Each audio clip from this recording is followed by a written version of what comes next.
দীর্ঘ ৩১ বছর পর ত্রিপুরা রাজ্যের ডুম্বুরা বাঁধ খুলে দিয়েছে ভারত। ফলে উজানের পানি ত্রিপুরার বিভিন্ন জনপদ ভাসিয়ে হু হু করে বাংলাদেশে ঢুকেছে। ভারী বর্ষণের সঙ্গে উজান থেকে বানের পানি ঢুকতে থাকায় ফেনী সহ কয়েকটি জেলায় স্মরণকালের ভয়াবহ বন্যা দেখা দিয়েছে। ভরা বর্ষায় ভারতের অভ্যন্তরে বাঁধ খুলে দেওয়ার ঘটনা এই প্রথম নয়। বিভিন্ন সময় ফারাক্কা বাঁধ খুলে দেওয়ায় ভয়াবহ বন্যায় পড়েছে বাংলাদেশ। চীনের দুঃখ ওয়াংহো নদী, আর বাংলাদেশের দুঃখ এই ফারাক্কা বাঁধ। স্বাধীনতার পর ভারতকে দয়া দেখিয়ে যে বাঁধের কার্যক্রমে বাংলাদেশ সায় দিয়েছিল, আজ সেই বাঁধটি বাংলাদেশের জন্য গলার কাঁটা। অপরদিকে ভারতের জন্য এটি আশীর্বাদ। ফারাক্কা বাঁধের বিরূপ প্রভাবে নদীমাতৃক বাংলাদেশের বহু নদ নদী হারিয়ে গেছে। হুমকির মুখে পড়েছে বিভিন্ন অঞ্চলের কোটি কোটি মানুষের জীবন জীবিকা। ফারাক্কার কারণে ১৯৭৫ থেকে ১৯৯২ সাল পর্যন্ত বাংলাদেশের সামগ্রিক ক্ষতি হয়েছে ১,০৮,৫০০ কোটি টাকা। এরপর থেকে আজ পর্যন্ত প্রতি বছর প্রায় ৫,০০০ কোটি টাকার ক্ষতির কবলে পড়েছে বাংলাদেশ।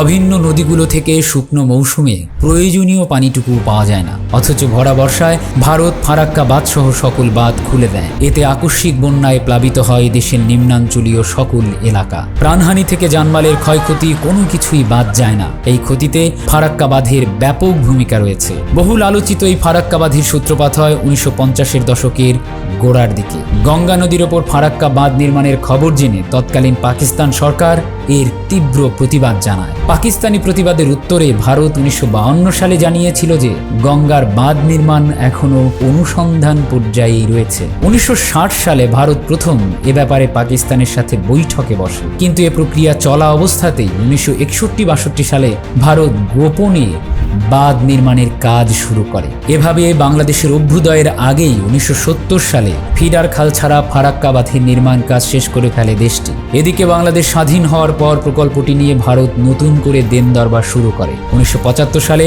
ফারাক্কা বাঁধের ফিডার ক্যানাল পরীক্ষার জন্য মাত্র ১০ দিন এটি চালু রাখার অনুমতি চেয়েছিল ভারত। সরল বিশ্বাসে বাংলাদেশও অনুমতি দিয়েছিল, কিন্তু তারপর যে ফারাক্কা বাঁধ চালু করে পানি প্রত্যাহার শুরু হয় সেটি আজও বন্ধ হয়নি। পরবর্তীতে বাংলাদেশের কোনো আপত্তিও কানে নেয়নি ভারত।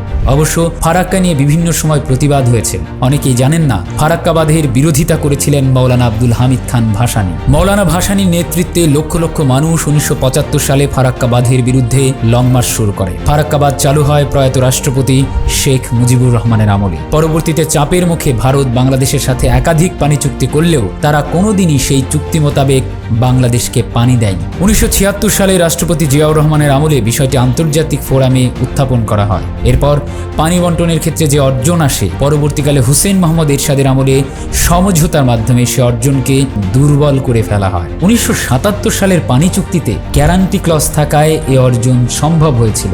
এরশাদের পতনের পর ১৯৯১ সালে বেগম জিয়া বাংলাদেশের প্রধানমন্ত্রী হন। তিনি বিষয়টি নিয়ে সক্রিয় ছিলেন। ১৯৯২ সালের মে মাসে নয়াদিল্লিতে বেগম খালেদা জিয়ার সাথে ভারতের প্রধানমন্ত্রী নরসিমা রাওয়ের একটি গুরুত্বপূর্ণ বৈঠক অনুষ্ঠিত হয়, যেখানে গঙ্গা ও তিস্তা সহ অন্যান্য প্রধান নদীর পানি বন্টনের জন্য সমতা ভিত্তিক ও দীর্ঘমেয়াদী ব্যবস্থা গ্রহণ করার ব্যাপারে উভয় পক্ষ সম্মত হয়। ভারতের প্রধানমন্ত্রী ঘোষণা দেন, ফারাক্কায় গঙ্গার পানি সমতার ভিত্তিতে বন্টনের মাধ্যমে বাংলাদেশের পানি সমস্যা এড়ানোর জন্য সব প্রচেষ্টা চালানো হবে। কিন্তু পরে ভারতের পক্ষ থেকে এ চুক্তির ব্যাপারে আর কোনো আগ্রহ দেখা যায়নি। ১৯৯৬ সালে আওয়ামী লীগ ক্ষমতায় আসার পর প্রধানমন্ত্রী শেখ হাসিনা গঙ্গার পানি শুনিয়ে একটি অতি দুর্বল চুক্তি করেন। এরপর ৩০ বছরের সেই চুক্তি মাত্র ৩ মাসের মধ্যেই ভারত অকার্যকর করে দেয়। ফলে দিনকে দিন বাংলাদেশে ফারাক্কার ক্ষতিকর প্রভাব স্পষ্ট হতে থাকে। বাংলাদেশের ১৯৭১ সালে নদ নদীর সংখ্যা ছিল ১,২৭৪টি। এদিকে ২০২৩ সালে এসে নদীর সংখ্যা দাঁড়ায় ৭৫৬টি। কেবল গত কয়েক বছরেই বাংলাদেশ হারিয়েছে ১৪টি নদী। আর ফারাক্কা বাঁধের ফলে দেশের অন্তত ১০০টি নদীর মৃত্যু হয়েছে। নদ নদী ছাড়াও দেশের কৃষি, মৎস্য, বন, শিল্প, নৌ পরিবহন এবং পানি সরবরাহ ব্যাপক ক্ষতির সম্মুখে পড়েছে। বিশেষ করে দেশের সমগ্র দক্ষিণ পশ্চিমাঞ্চল ক্ষতিগ্রস্ত হয়েছে। দক্ষিণাঞ্চলের 4 কোটি এবং উত্তরাঞ্চলের প্রায় 2 কোটি মানুষের জীবনে এর সরাসরি প্রভাব পড়েছে। এসব অঞ্চলের সেচ ব্যবস্থার বিপন্নতা, মাটির উর্বরতা কমে যাওয়া এবং পানির স্তর অস্বাভাবিকভাবে নিচে নেমে যাওয়া সহ বহু ঘটনা ঘটেছে। হাজার হাজার জেলে তাদের কর্মসংস্থান হারিয়েছে। এভাবে মানুষের ভোগান্তি আর হতাশা দিনে দিনে ক্ষোভে রূপান্তরিত হচ্ছে। আওয়ামী লীগ সরকারের আমলে বিভিন্নভাবে সেই ক্ষোভের বহিঃপ্রকাশ ঘটেছে। যদিও হাসিনা সরকার নিজের স্বার্থে ভারতের সাথে সুসম্পর্ক বজায় রেখে চলত, এখন সময় বদলেছে।